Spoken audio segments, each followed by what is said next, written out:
Today, we're diving into the story of a man whose life reads more like fiction than fact. I mean, he makes action movie heroes look, well, kind of fragile. This is the incredible tale of a soldier who seemed to treat death as just a minor inconvenience. Okay, let's just start with the highlights, because they're almost impossible to believe. Over his career, he was shot in the face, the head, the stomach, the groin, ankle, leg, hip, and ear. He was blinded in one eye, lost a hand, and survived not one, but 2 plane crashes.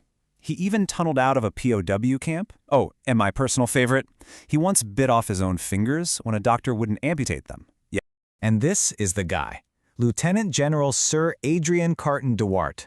He fought for the British Empire in 3 major conflicts, the Boer War, World War I, and World War II, and believe me, he collected an absolutely staggering number of scars and medals along the way. Now, after everything he went through in the First World War, I'm talking some of the bloodiest battles in history, losing an eye, losing a hand, this is what he had to say about it. Frankly, I had enjoyed the war. That one sentence tells you almost everything you need to know about this extraordinary man. So who was this person who treated mortal peril like it was just another Tuesday? Let's get into it and figure out how one man could build such a legendary reputation for being, well, unkillable. His unbelievable military career didn't kick off with some formal ceremony or a prestigious commission. Nope, it all started with a lie. He just wanted to get into a fight so badly, he wasn't about to let a little detail like his real age stop him. Just take a look at this timeline. It's wild. He starts in 1899, lies about his age to get into the Boer War, gets wounded and sent home. By 1914, he's in Somaliland, gets shot in the face and loses his eye. The very next year, he's on the Western Front, where another injury costs him his left hand. And then, in 1916, his bravery at the Somme is so off the charts, he earns the Victoria Cross, Britain's highest award for valor. Seriously, the number of injuries he picked up in World War I alone is just mind-boggling. It's almost hard to picture, so let's try to break down the damage. The eye was one of the first things to go, lost in the Somaliland campaign, even before he got to the trenches in France. Then came the hand on the Western Front. After it was mangled by artillery and the doctor hesitated to remove the ruined fingers, he just pulled them off himself. I mean, who does that? And the list, it just keeps going. It reads like a gruesome tour of the Western Front's most notorious battles. Shot through the skull at the Somme, through the hip at Passchendaele, the leg at Cambrai, and the ear at Arras. Every major battle seemed to leave its mark on him. And this quote right here, from his Victoria Cross citation, tells you exactly why he was so admired. It talks about his dauntless courage, saying he walked unflinchingly through fire barrage of the most intense nature.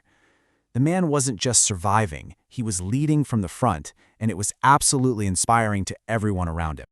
You know, for Carton de Wiart, the end of World War I wasn't the end of the story. It was more like an intermission. The years that followed were packed with even more fighting, high-stakes diplomacy, and, of course, a daring escape. His career really had this fascinating split personality. On one hand, you have the ultimate frontline soldier, right here leading a heroic, if doomed, mission in Norway in 1940. And on the other, you see him as a trusted diplomat, standing right there with giants like Churchill, Roosevelt, and Chiang Kai-shek. So how did he get from a battlefield to that conference?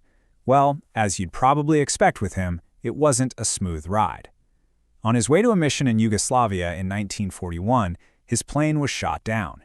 He survived, swam to shore, and was immediately taken prisoner.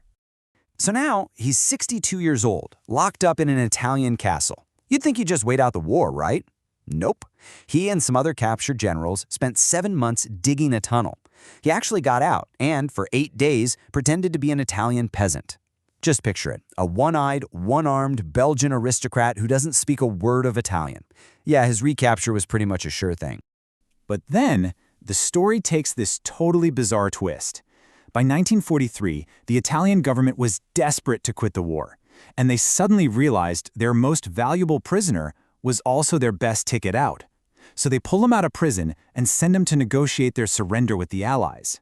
The prisoner literally became the key to their freedom.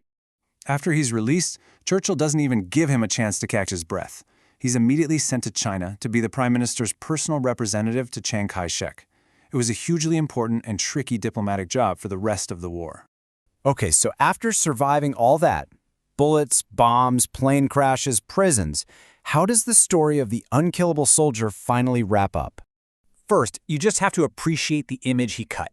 The Oxford Dictionary of National Biography absolutely nailed it when they said he looked like an elegant pirate and became a figure of legend. I mean, what a perfect description. It captures that unique mix of high-class style and battle-hardened grit. And this photo from 1943 just says it all. The eye patch, the sharp uniform, that calm look while holding a pipe, that is the elegant pirate in the flesh. A guy completely at peace with himself, maybe because of everything he'd been through. He finally retired in 1947. But of course, the universe had one more injury planned for him. After a lifetime of cheating death in combat, his final wound came from a much, much more ordinary enemy. That's right. He slipped on some coconut matting, fell down some stairs, and broke his back. But in true Carton de Wiart fashion, he recovered. After all he'd survived, it was a simple slip and fall that almost did what 3 wars couldn't. You can't make this stuff up. So what did he learn from this lifetime of conflict? Well, his memoirs give us a pretty clear picture. He wrote, "Force cannot be eliminated, and it is the only real and unanswerable power." A pretty blunt philosophy forged over 50 years of constant warfare. He ended up dying peacefully at home in Ireland at the ripe old age of 83. His final resting place is this quiet churchyard, a surprisingly tranquil end for a life of such incredible chaos. His story of survival is so extreme, it's so far beyond what any person should endure, that it just leaves you with one question. Was this the toughest human being who ever lived?